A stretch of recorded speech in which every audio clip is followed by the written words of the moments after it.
What's up everyone and welcome back to the channel. Justin Gaethje recently shared an incredible story from the early days of his fighting career, revealing that he had competed in 5 amateur fights before ever taking a formal striking class. In a candid interview, Gaethje discussed his twin brother, personal interests, and formative moments that shaped him into the elite fighter he is today. When asked about his twin, Gaethje confirmed the relationship but quickly clarified any misconceptions about fighting ability. "It's true I have a twin brother, but it's false that he's a better fighter than me," he said with confidence. "I think it's going to be easy money today." The conversation then turned to his favorites outside the cage. Asked about his favorite movie, book, and video game, Gaethje shared, "Favorite movie? Fight Club. Favorite video game? Call of Duty. Don't really have a favorite book." The most surprising revelation came when he confirmed a story that had circulated among MMA fans for years. "Yes, it's true. I had 5 amateur fights before I took my first striking class," Gaethje admitted. "It wasn't until my 5th fight that I realized I needed proper training. I almost got knocked out, and I thought, I really need to figure out what the hell I'm doing here. That's when I found my coach, Trevor Whitman, and everything changed from there." Gaethje also shared a humorous childhood memory about receiving his first Christmas gift that truly stuck with him. "The coolest gift I ever got was my first set of golf clubs when I was about 7, he recalled. "But it also ruined Santa Claus for me because I heard them bringing the clubs in that night. I was half asleep and then realized Santa was real, kind of." This story showcases not only Gaethje's raw talent and determination, but also his humble beginnings and sense of humor. From jumping into competitive fights without formal striking training to finding a legendary coach who refined his skills, Gaethje's journey highlights the grit, perseverance, and moments of self-discovery that shaped him into one of MMA's most exciting and fearless fighters today. Please subscribe to our channel and hit the bell icon for latest MMA updates. We truly value your support and need your help to grow. Let's dive into another news.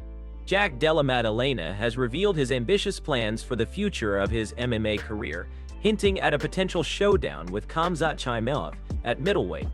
In a recent interview, the rising Australian star explained that his immediate focus is on dominating the welterweight division, but he has his sights set on bigger challenges once he has firmly established himself as champion. "I'd like to be a defending champion," Della Maddalena said. "I believe a true champion should clean out a significant portion of the top 10 in the division before moving up. I really respect what Islam Makhachev has accomplished. He moved up at the right time, did exceptional work at lightweight, and cleaned out that division before making the jump. I intend to follow a similar path." Della Maddalena emphasized that his priority is to defend his welterweight belt multiple times before considering a move to a higher weight class. "I want to defend my title several times and prove myself as the best at 170 pounds before even thinking about changing divisions," he explained. When asked if a move to middleweight could be on the horizon, Della Maddalena did not hesitate. "Yeah, for sure, it's definitely something I've thought about. I would love to fight Khamzat Chimaev at some point if my career continues to progress as planned," he said. The potential matchup between Della Maddalena and Chimaev has already generated significant buzz among MMA fans.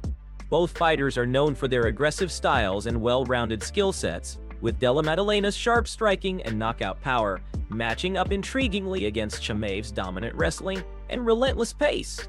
For now, Della Maddalena remains focused on his current division, determined to cement his legacy as a welterweight champion. "It's about earning it and proving myself at this level first," he stated. Once that's accomplished, taking on a fighter like Khamzat Chimaev would be the ultimate test and a massive opportunity for both fans and the sport. His comments underline a measured approach to career progression, balancing respect for the challenges ahead with the confidence to take on one of MMA's most feared contenders in the future.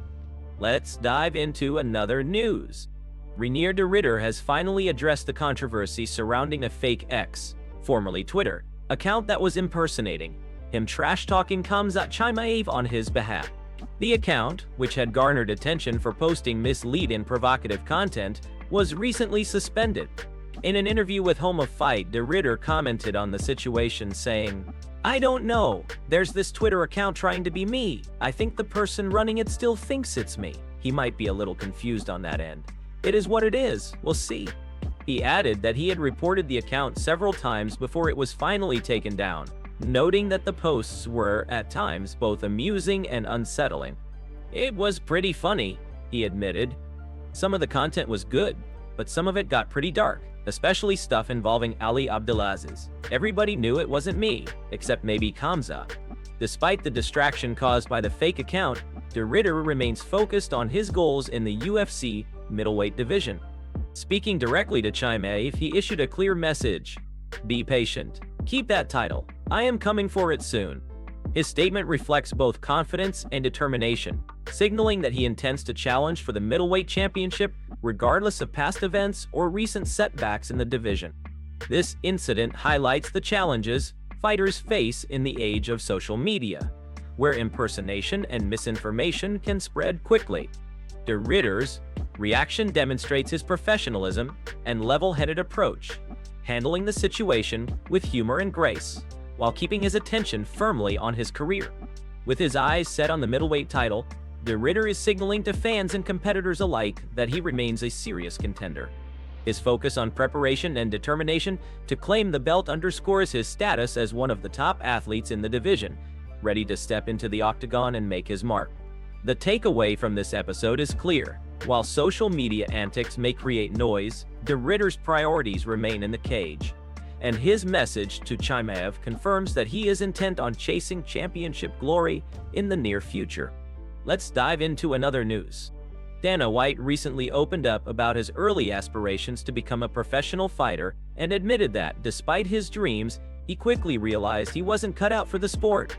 In a candid reflection, White emphasized the unique physical and mental qualities required to compete at the highest levels of combat sports. "I have immense respect for all of you fighters," White said. "At one point in my life, I genuinely believed I wanted to be a professional fighter and even a world champion. But eventually, you have to wake up and face reality. You look in the mirror and realize, yeah, you're not built for this." White explained that elite athletes possess rare traits that set them apart from the rest of the world. "You guys are different. There's no one else on earth like you," he said. "It doesn't matter if it's a world championship football player or a top basketball star. Fighting is completely different. It's about who you are and how you're built, both physically and mentally." He also highlighted the global attention and scrutiny that comes with being a professional fighter. "Movies, sports, even world leaders, they're all watching what you do," White continued. "You guys are different from any other athlete on the planet. Everybody's watching. The greatest athletes, actors, and even world leaders, they're not tuning into a Wednesday night NBA game. They're watching a fight on Saturday night." White's reflection offers a glimpse into the mindset required for combat sports at the elite level. It underscores the dedication, resilience, and innate talent necessary to excel inside the octagon, qualities that he recognized he didn't possess, but which he now deeply respects in fighters worldwide. By sharing his personal experience, White not only acknowledges his limits, but also celebrates the extraordinary skills and sacrifices of professional fighters, highlighting why MMA continues to captivate audiences around the globe. His insights remind fans that becoming a champion requires more than desire. It demands a combination of physical gifts, mental toughness, and an unwavering commitment to excellence. Let's dive into another news. Sean Strickland has emerged as a potential tough challenge for Khamzat Chimaev, despite Chimaev's dominant run in the UFC. Known for dismantling nearly every opponent he has faced, Chimaev has only shown vulnerability against top-tier fighters like Gilbert Burns and Kamaru Usman. His wrestling and top-game skills have proven nearly unstoppable, leading many to believe he could maintain the middleweight title for years. However, Strickland could present one of the most difficult tests of Chimaev's career. During a recent episode of the Jackson podcast, former UFC champion Luke Rockhold weighed in on who might pose the best threat to Chimaev. Rockhold, who has sparred with Strickland in the past, explained, "I hate to say it, but Strickland could win a fight. He's probably the toughest test for him. He's annoyingly hard to hold down." While Strickland is not considered elite on the ground, his ability to escape and return to his feet complicates things for a wrestler like Chimaev, who relies on controlling opponents on the mat.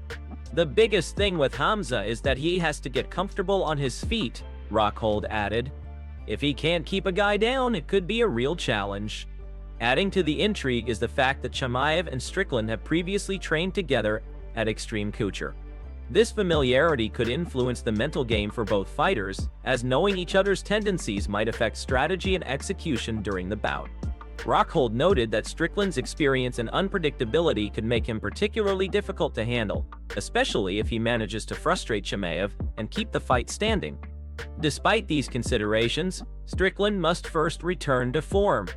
The American fighter has not competed since February, when he suffered a unanimous decision loss in his rematch against Dracus Dupuls. Rockhold emphasized that Strickland needs to regain momentum and confidence to truly threaten a top contender like Chimaev.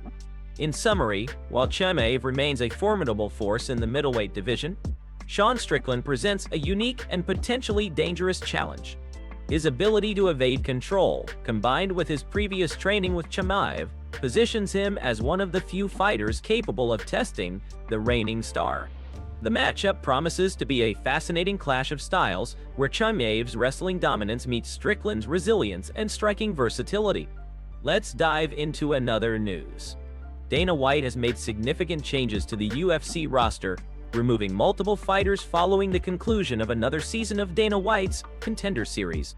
While the series saw several athletes earn UFC contracts, the promotion continues to manage its roster by cutting fighters to maintain competitiveness and opportunities for new talent. Recently, it was confirmed that Yanel Ashmus, Rolando Bedoya, and Kang Lee have been removed from the UFC roster. Yanel Ashmus compiled a record of 2 wins and 2 losses during his time in the Octagon, most recently suffering a decision loss to Quillan Sock in June Dewitt. Despite showing promise, his performances were not enough to secure a long-term place in the promotion. Rolando Bedoya, meanwhile, struggled to find success at the highest level, going winless across 4 UFC appearances.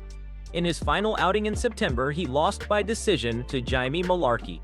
Bedoya's inability to secure a victory in the Octagon ultimately led to his release, reflecting the UFC's commitment to maintaining a roster of consistently competitive athletes. Kang Lee also faced challenges during his UFC tenure, finishing with a record of 1 win and 3 losses. His most recent fight saw him stopped by Santiago Luna on September 13. Lee's removal from the roster highlights the unforgiving nature of professional MMA, where every fight carries significant consequences for a fighter's career trajectory. Roster cuts such as these are part of the UFC's ongoing strategy to keep the promotion dynamic and competitive.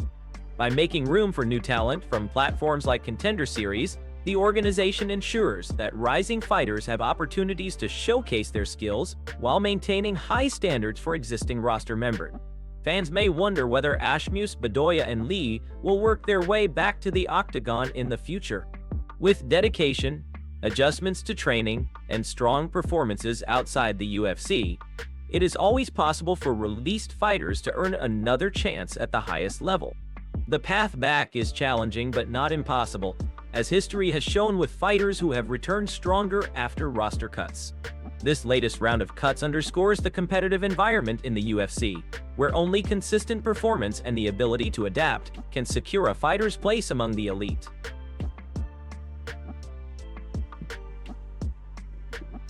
Let's dive into another news. Islam Makhachev has received a warning ahead of his highly anticipated UFC 322 fight, which is set to take place on November 15. Entering the bout as a sizable favorite, Makhachev is aiming to claim the welterweight title in what promises to be a pivotal matchup. His opponent, Jack Della Maddalena, will be making his first appearance since capturing the welterweight belt from Belal Muhammad back in May, a victory that prompted Makhachev to vacate his lightweight title and move up to 170 pounds.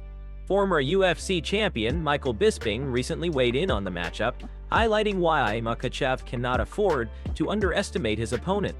Bisping noted that Della Maddalena, despite losing his first 2 fights in the UFC, has since gone undefeated and is now a fully developed welterweight.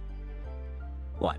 He's big, he's strong, and his boxing is probably the best in the entire UFC, Bisping explained. His footwork is incredible, allowing him to pivot, angle, and stay away from the fence. He won't throw too many kicks because of his boxing style, which could be key in this fight. Bisping isn't alone in his assessment. Fellow fighter Aljamain Sterling recently commented on a clip of Della Maddalena delivering a decisive hook to an opponent, noting that while JDM is a beast, if he fails to finish Makhachev early, Islam could dominate the fight. Despite the warning and the analyses from peers, Makhachev appears unbothered. Social media posts show him in high spirits, joking with his manager Ali Abdelaziz and even interacting playfully with fans. In one clip, he humorously engages with Abdelaziz, praising his skills with the microphone and demonstrating his lighthearted demeanor ahead of the fight. Adding to the buzz, social media influencer Aiden Ross announced that Makhachev would be joining him for a live stream on Monday, further engaging fans and building anticipation for the UFC 322 main event. The combination of Makhachev's wrestling pedigree, Della Maddalena's striking prowess, and the high stakes of the welterweight title make this fight one of the most eagerly anticipated bouts of the year. With both fighters bringing unique strengths to the Octagon, UFC 322 promises a clash of styles. Makhachev's relentless grappling and control versus Della Maddalena's elite striking and movement.